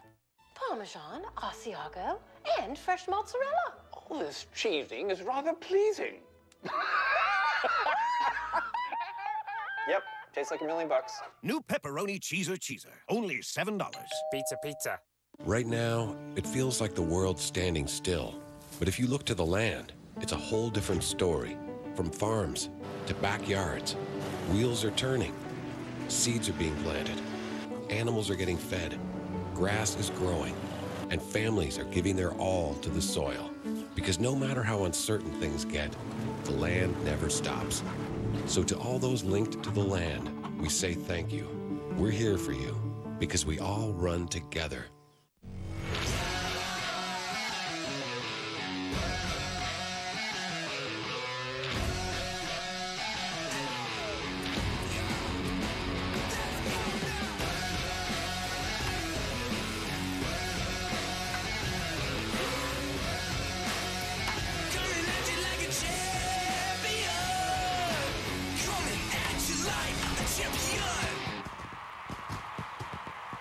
Rated E for everyone. All right, longest Major League Baseball, NFL, NBA, NHL title droughts at the time of this 2016 World Series. Of course, you saw a shot of LeBron there as he was trying to get the Cleveland Cavaliers the title. 106 years for the Cubs, 68 seasons for the Cardinals. They were the Indians, so 2 of the 4 are both baseball related, with these 2 teams, of course, playing against each other. The Cubs have a lead. We send it back to the game. Here is Joe Buck and John Smoltz. Back for the 4th. Jose Ramirez singled his first time, then was picked off. Takes the ball. Well, Kyle Hendricks knows he's pitching for his time left in the game. Glad you avoided life. Yeah, you were going to go there, but you got a guy that's going to get him out of the inning if he gets in trouble, and then Lester starts the next inning. How about that? Twirled home over the top. A breaking ball from Hendricks. 1 ball, 1 strike. Ramirez, then Chisenhall, then Rajai Davis. And Contreras wants to go through the signs again.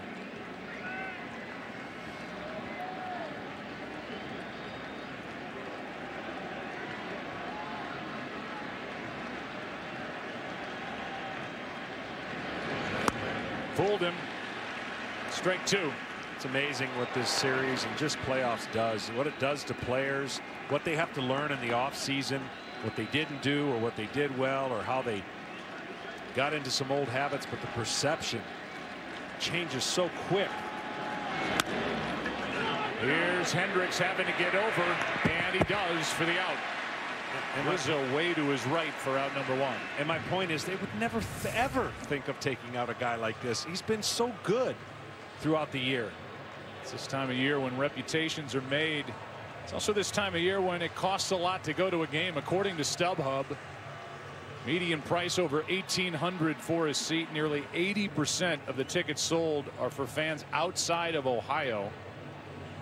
This is just on StubHub. Buyers from 12 different countries.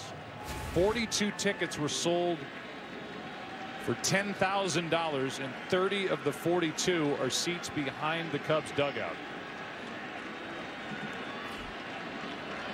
Here's Chisenhall. Strike 1. So if John Moore shows those seats, and you know somebody sitting behind the dugout, good chance you can borrow money if you ever need it. Chisenhall singled. Was erased in a double play back in the 2nd. Well, I'm so impressed by Hendricks. 0-2. He just doesn't show you anything. He doesn't show you if he's scared, if he's confident, if anything. He doesn't waver. Neither does Kluber. That's why I thought both were prepared for this moment.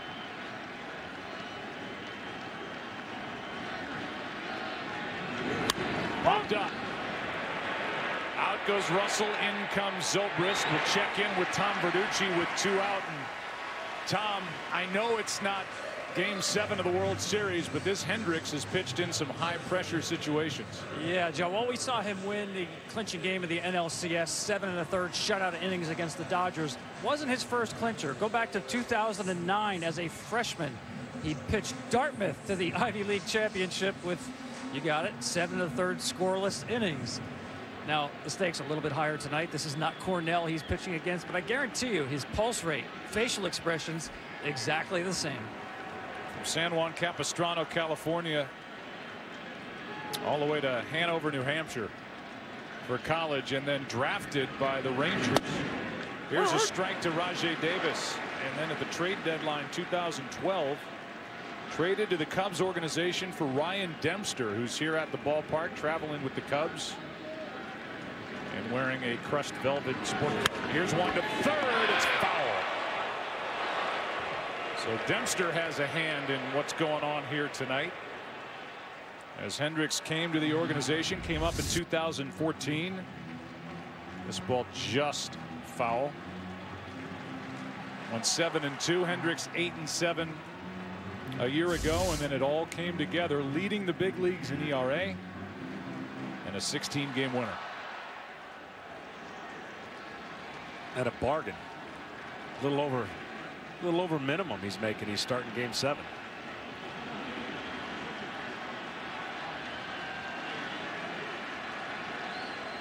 Here comes an 0-2 pitch to Rajay Davis. Fly ball into right. Hayward is there, and so far Kyle Hendricks making it easy on Joe Madden. He sure is. Things get a little more difficult for Joe Madden when it comes to Kyle Hendricks. Look at the smile on Anthony Rizzo's face. I can hardly breathe. Rossi, help me out. Give me some help. We will hear from Anthony Rizzo when we come back. At Pizza Hut, the only person to touch your pizza once it leaves our 400-degree oven is you. Get our best delivery deal. Large pizzas with up to 3 toppings for just $9.99. Choose contactless delivery or new curbside pickup at pizzahut.com. Head & Shoulders stops flakes for 72 hours. That's enough time to invent a new dance with tearaway pants that just by chance takes off in France. Just be flake-free. Stay flake-free for 72. What you do is up to you. This is a payday bar. It has a truckload of peanuts and a caramel core that gets the job done. It's 10.5 centimeters of awesome. Unless you get the king size, which is 14.7 centimeters of, oh, yeah. Payday. Get to it. To all the social distancers, suddenly homeschoolers, and living room exercisers, we've got you covered. Right now, get Pizza Hut's best delivery deal. Large pizzas with up to 3 toppings for just $9.99. Choose contactless delivery or new curbside pickup at pizzahut.com. There is this like Shakespearean quality to the whole thing. You just have to enjoy the infinite complexity of the characters, because there are no obvious bad and good guys. I don't even know anymore where the line is between good people who do bad things and bad people who do good things. It's complicated.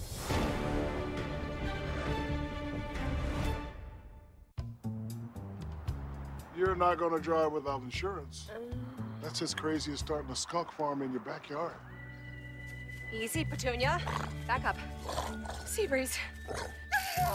I gotta call the general. Thinking of driving without insurance? Don't delay because you've missed a few payments. From your home. And on your phone. The General has affordable rates even with less than perfect credit. Just got insurance from the general.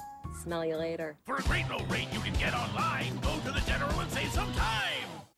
Welcome to Sun Tracker Pontoon Boats, where it's easy to crank up the throttle and leave worries behind. Or just cast off your cares and reel in the memories. And share your catch of the day with the family. Welcome to Sun Tracker, where moments become memories. Save during the Freedom of Choice sales event. For a limited time, enjoy down payment cash match or gift card offers up to $750. Welcome back, everyone. Game 7 of the 2016 World Series. Cubs, not that you would call it breathing room, but they have a couple of run advantage right now.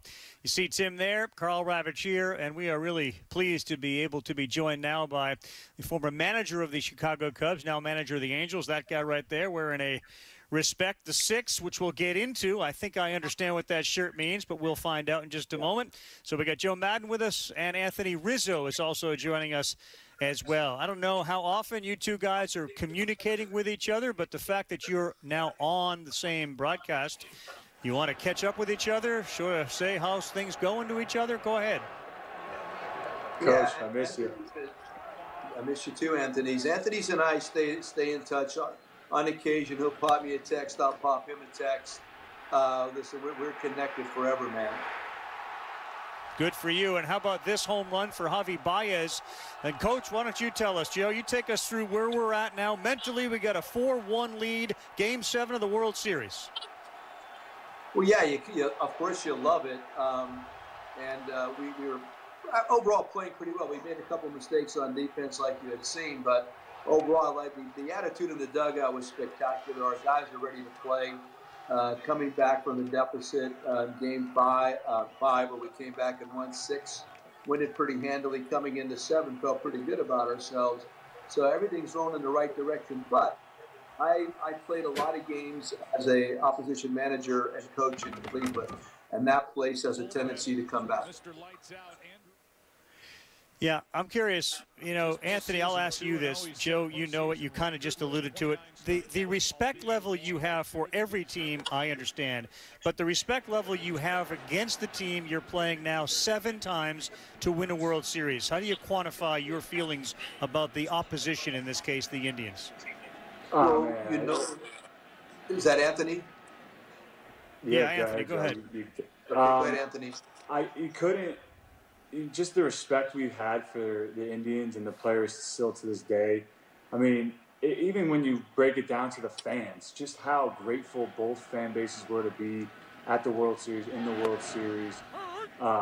2 hard-fought teams. We didn't play each other much, and we play there in the World Series. I mean, I remember here watching me sliding into Lindor and him helping me up from second base. Just the respect both teams had for each other and the fan bases had for each other was something else.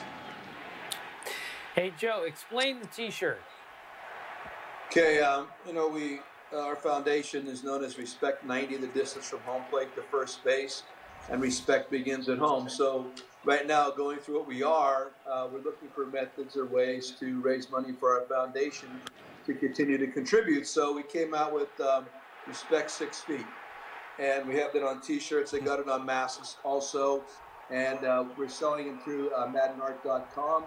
And I think you might be able to go to respect90.org and be able to link up also. But anybody that purchases Respect 6 feet, whether in a T-shirt or in a mask form, that money goes right to Respect 90. And we're turning it right around, trying to buy meals and help.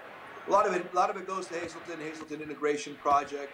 But we've also helped the women's shelter here in Long Beach, as well as made contributions in Tampa, also to the Metropolitan Ministries. So we're spreading it out, and again, if you can contribute, if you're into it, we really appreciate it. Thank you. Yeah, Joe, that's a great idea, and not a surprise that you're behind it at all. Hey, Anthony, so we were listening to Joe answer that. We see Cubs fans sort of bowing down after the home run. When you looked around, do you remember looking around the building in Cleveland and seeing how many Cubs fans were there for what may be a celebration, what may be a disappointment? You remember that? I do. I remember a lot with the fans during the World Series, just how happy everyone was in the stands, even at Wrigley, too.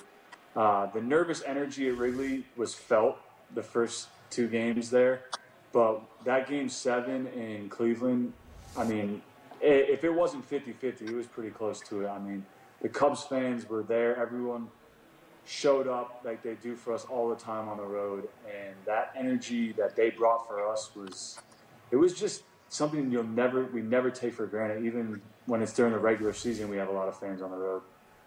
Yeah. As they go through this instant replay review in which Schwarber is going to be called out. Joe, Dexter Fowler, Chris Bryant, both said they had sweaty palms watching this game. They know what the outcome is. Do you have anxiety watching this, even though you know what the outcome is, or are you not? Hey, I'll tell you the worst part of it is the last out, because you always feel as though when KB slips, the ball's going over Riz's head. I mean, other than that, I'm fine. I mean, of course, you don't want to see Davis hit the home run, but every time you see KB come in with that smile on his face and slip, I see it go over Riz's head. I saw that in the dugout when it was happening. It was like really weird, and then all of a sudden it's face high, and all I can think about is 108 years. But when you watch that play over and over again, you're just hoping that it turns out the same way. Right. Right. Anthony, speaking of the last out, how in the world did you have the presence of mind to take that final out and put that ball in your pocket? How did you figure that out?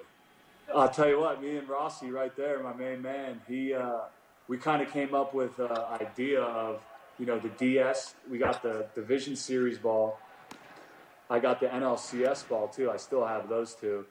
And I was like, man, if I can get this trifecta, I mean, that's it right there, right? So catch it, boom, put it in the back pocket, start going crazy. But I remember, that was Michael Martinez's first appearance in the World Series. So I thought he was a lot faster. I thought, if that ball, Chris sails this ball or throws in the dirt, you got whoever was on second rounding to tie it up. So there's a lot of stress in that chopper. Well, and Anthony, do you have the trifecta? Where is the World Series ball?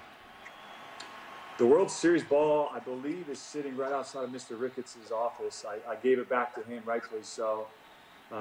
Means more to the city of Chicago and for the family, for the Ricketts family, for everything they've done for the Cubs. That turning our franchise around, I feel like that ball should be sitting exactly where it is with Mr. Ricketts and his family. Sure. Anthony, speaking of David Ross, tell us what you said to him when it really got hairy in the middle of this game, what you said to him and what he said back to you. Yeah, the glass case of emotion. It's just, that was kind of us all year, just having fun, joking around, but being serious about joking around, you know what I mean? So I remember game 6, we had a really big lead, and he was pissed off as always because he was grumpy when he played, and he was like, the game's not over yet. The game's not over yet. I think we were up 6 or 7 runs, and I was like, Rossi, relax, man. Like, calm down.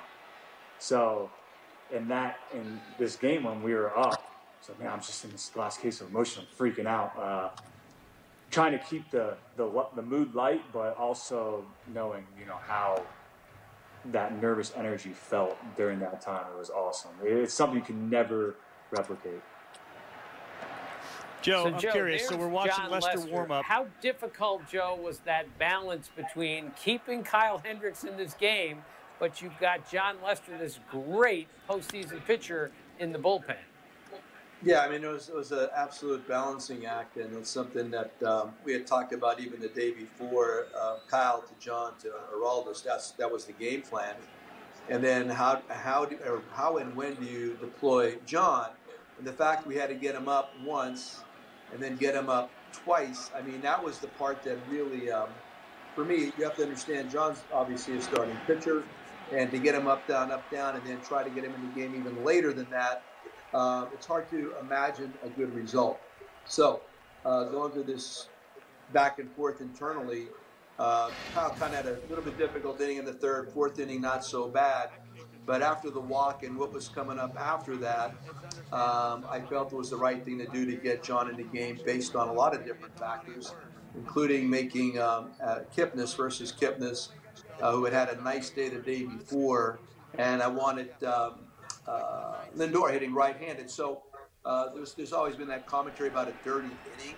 I didn't consider Santana at first dirty, but I thought if Santana was at second and Kipnis was at first, that'd be dirty. And to bring John into those circumstances would not have been the right thing to do. So sometimes situations may force your hand a little bit earlier.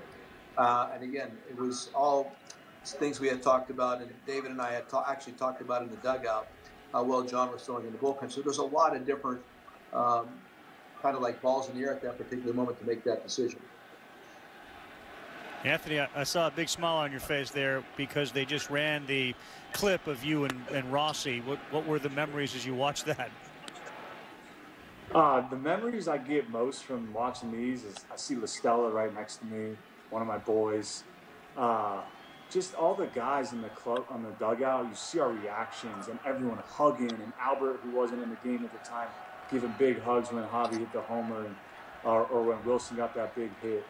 Just all the emotions of all of us being together and how connected we were is the biggest takeaway whenever I watch all of these games, is that all of it, we were such a band of brothers that we were the best team. I know we were really talented, but that team in 2016 will always be the best team I've ever been on. I hope to be on teams like that in the future. Joe, you mentioned 108. You mentioned 108 years. I'm curious here as we watch Anthony's at bat in that 4-1 game, and he hits a rope here into right field. How life-altering was the World Series with the Cubs for you? I mean, how life-changing is that moment? Well, first of all, how about KB running the bases right there, huh? I mean, he is outstanding. He's outstanding. He's one of the best base runners in baseball. He doesn't get spoken about enough with that. Of course, you know, you go through moments like this, and actually what you just asked resonates even more, obviously, after the fact and after you've had a chance to dissect it a bit. And everybody coming up to you, like all kind of Cub fans in all walks of life, in any possible circumstance. I mean, how about yesterday? I'm riding my bike up here in Apparel up on the bluff, and the dude stops me and wants to thank me for the World Series. I mean, that continually goes on and on. So beyond what it did for us, and Riz described it really well, really a tightly knit group, something that I will always be so proud of to be part of this group. But beyond that, fan bases and families and generations and all the people that were impacted by this, and they'll let you know it too, and it's sincere, man. There's nothing contrived about this whatsoever. It is sincere, and that's what you have to really understand and just say thank you. All right, the catch is made. I'm going to ask you, Joe, if you guys don't mind, we'll get through the bottom of the fifth, but I'm curious, was it bigger than you thought it would have been in the moment? We'll get into that with both Anthony Rizzo and Joe Maddon. Guys stopping him on a bluff in California talking about the Cubs World Series and how grateful they are.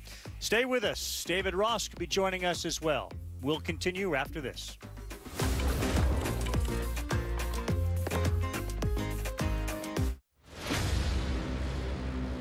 We were told of the recent tragedy west of town. I'm here to discover what happened. We can help each other. Who was it who sent you? One must have secrets, don't you agree? The Lord can feel us trampling his kingdom. Barkskins, new episodes, Mondays at 9 on National Geographic. Nerds! To all the people questioning right now, is now a good time for us to invest? Should I refinance my house? Do twins mean twice the insurance? How can I get my credit score to go up? Can I afford to do this? Can I afford not to? Are there credit card perks for pizza? To all those simply questioning, where do I go with all these questions? We've got your back. For all your money questions, turn to the nerds.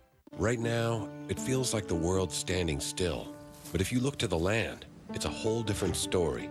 From farms to backyards, wheels are turning. Seeds are being planted. Animals are getting fed. Grass is growing. And families are giving their all to the soil. Because no matter how uncertain things get, the land never stops. So to all those linked to the land, we say thank you. We're here for you because we all run together. Dad, look. Dad, look. Dad, look. Son, look. A better way to look out for everyone. The Hyundai Santa Fe with Safe Exit Assist.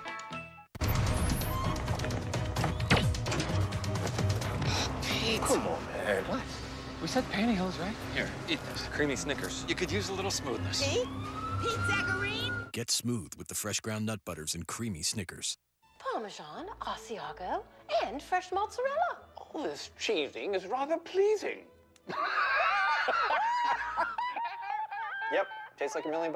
New pepperoni cheeser. Only $7. Pizza. Crack open summer with the taste of freedom. Budweiser's red, white, and blue camo cans. Available for a limited time only. In stores now.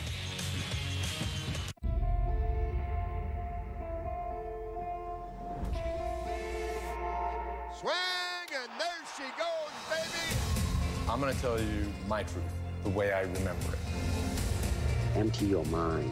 Be water, my friend. What Mark and I did in '90 was incredible.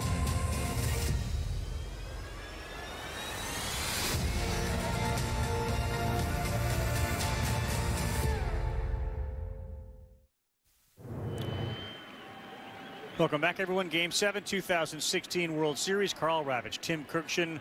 According to Chris Bryant, we have a big teddy bear in Anthony Rizzo. And I know Tim has described the other guy, Joe Maddon, as the most interesting man in baseball. And I think you can take it beyond baseball because he is fascinating and interesting, and he is introspective and he's creative. And Joe, I was asking you, you mentioned the impact that winning Game 7 of this World Series has had on you.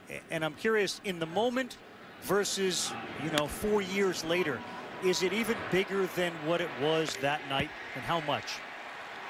Oh, yeah, absolutely. In the moment, I mean, there's so many things going on, and you're just joyous about exactly what had just happened. You don't have a chance to really dissect it to the point where you get all of it. I'll tell you what, though, the parade absolutely indicated how big of a deal it was. The parade was above and beyond what I had imagined. It really was, and it was incredible how it was done and the turnout. And that particular memory, for me personally, standing on the stage with Grant Park, right? And standing on the stage addressing, I don't even know how many people, and being weirdly calm about the whole thing. I believe 5 million witnessed it. Well, I mean, and our photographer was right behind me, and he took a photograph of, me looking out at this group. And it's, I don't normally collect things, but that's one thing that really stands out to me. That kind of encapsulates exactly what this was all about, what happened, how the people felt. And for me, on a personal level, it really resonates. And Anthony, what was the parade like for you? A blur. Wish I could do it again. But just getting to Wrigley and celebrating with family, my family, now my wife's family, on the pitcher's mound, taking pictures, giving my dad this guitar that I had everyone sign on the World Series roster for his birthday, because his birthday is November. So just a special moment to take in. And then riding on the parade bus with KB, Dexter, and Jay Hay, it was awesome. It was just the sea of blue. They dyed the river blue, and people everywhere, nonstop everywhere until you get to Grant Park. And that's not a short distance of time we traveled. So, and then you get to Grant Park and you just see people in trees and the confetti and people crying. It was just so incredible in so many different ways. Yeah. Right. Joe, let's go back to the game here. So it's 2 outs in the 5th. Hendricks looks good. They keep showing shots of you because we've seen Lester warming up a couple of times. Right. Can you kind of give us your mind thought right here? Like, gosh, are we going to get through this? What are you thinking here? Well, I'm thinking Kipnis had been swinging the bat well, and we definitely, again, trying to thread the needle with John was really not easy, but necessary. And you just can't keep warming up John and then expect, like I said, a good result. So once he had walked Santana right there, and here came Kipnis. This is a situation, John's ready. He had warmed up a couple times, did not want to exhaust his utility, and felt really good about him coming into this game. So, and the other thing that you have to understand is the guy that was on deck after Kipnis. With John, the big thing about John in this game was to try to avoid a dirty inning, meaning people being on base. But I didn't feel badly about Santana on with 2 outs, but I would have felt really bad with Santana and Kipnis on with Lindor coming up, because I definitely did not want Lindor hitting left-handed. So there's all these different elements in play at this moment that you got to make your best guess. So for me, John had warmed up enough, and David Ross had already got me in the dugout and told me how great John was throwing, and that was in the back of my head also. So the game plan was Kyle to John to Aroldis. But it's amazing. I mean, 0-2. If he gets Santana here, we're starting the 6th with Lester. You're in Schaefer City. Right. Exactly. Everything's just shipped. Apparently, I think I've heard that the ball 4 was a pretty good pitch. Oof. That's the people that told me afterwards. There. Yeah. Well, we just saw it. Look at Anthony's like, yeah, that was a strike. Yeah. That's the thing about Kyle, man. I mean, the ball comes off that hip so well, and the umpires got to stay with it, and that call pretty much got him out of the game. And Anthony, you're playing behind a guy that is pitching so well. You know you got a World Series champion coming into the game. I'm curious, just as this move is being made, I assume you're really confident. Like, yeah, good, we're fine. The only time I ever heard him, you'll see here, he goes to his glove, ever heard Kyle get emotional on the mound. And probably the only time I'll ever hear him get emotional on the mound. I ran in there real quick to just tell him how awesome that was. Right here, you see him go to the mound. I remember exactly what he said, but basically what he was saying was he was being very careful with Santana, because Santana, I think, had pretty good numbers off him to face Kipnis, because he felt more comfortable facing Kipnis in that situation. But with Kyle and the way he pitched and his emotions that night, how he kept him in check, and then you're bringing in John Lester, who is, in my opinion, a Hall of Famer with his resume, and we got Araldis after that. So we were in good position at this time to where, I mean, it was, we liked our cards at that time. Sure. Yeah, and it's 5-1. It's interesting, Joe and Anthony, that Kyle knew that it likely would be his last batter. If he got him out, it was definitely his last batter. And if he walked him, he was likely his last batter. And yet he was being very careful because he didn't want to allow a guy that had success against him to hit. He was in a pickle position too, wasn't he, guys? Well, yeah. I mean, listen. Don't forget, this is the 7th game of the World Series, and you just cannot extend the same kind of latitude you would on July. Whatever. It's a different animal. And like we're saying, this guy pitching right now. Now, if it was a different guy that was the next pitcher in line, may have done something differently. But when you have Johnny to go to in that moment, that presents a different thought process completely. And again, just the bullpen during this time, there's a couple guys that are really pitching well, and I wanted him in the game. And then eventually, as the game played out, you saw Montgomery and Karl ended up in the extra innings. But you got to parcel out among the guys that you like best. And again, keep in the back of your mind, Cleveland can erupt at any particular time, and I've seen it. Joe, if this hadn't worked out as well as it did for the Cubs in this game, would you have taken a lot of heat for that move? Of course. But you don't worry about that. I mean, the fact of the matter is we only know one reality. The Cubs won. And so whenever you want to project these different conclusions, that's really not a good way to live. I mean, this is what I know and how this all worked out. And the fact that Johnny pitched in this moment that still permitted Montgomery and Carl Edwards Jr. to be available extra innings. These are the kind of ancillary things that it's hard to evaluate or understand. But I do know that the Cubs did win. Anthony, just listening to this conversation and knowing the way that a manager is under the microscope, after you're done playing, would you ever want to be a manager? Oh, no way. I love the game, but man, this is great. Me and Kipnis joke around about this all the time, how we both felt. But the every move, I mean, people questioning Joe not even a week later about that move is like, what, are you guys crazy? Like, we just won the World Series. This is one of the greatest managers, the greatest manager in Chicago Cubs history to date. And we're questioning about a move that we ended up winning the World Series is like, it blows me away. Like, dude, you can't win. You can't win. We did win, and we still That was an uncatchable ball that Ross threw to you, and I've seen and know and talked to him about this as well.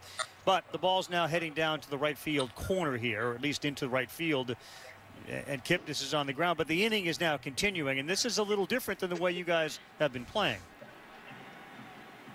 Yeah, that ball with Rossi sailed on him. I always told the guys, you know, I would get in the way of that on a big game. So trying to go for that ball at all means cost and catch it. I'm happy that my instincts took me to that ball and didn't bail out on it.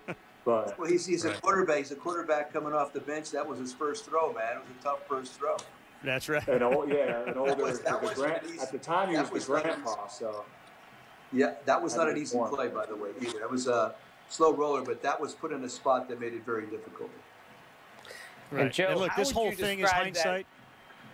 Well, here's the other thing you have to understand. This guy, you don't want this guy hitting left-handed. I mean, again, everything's taken just on the surface.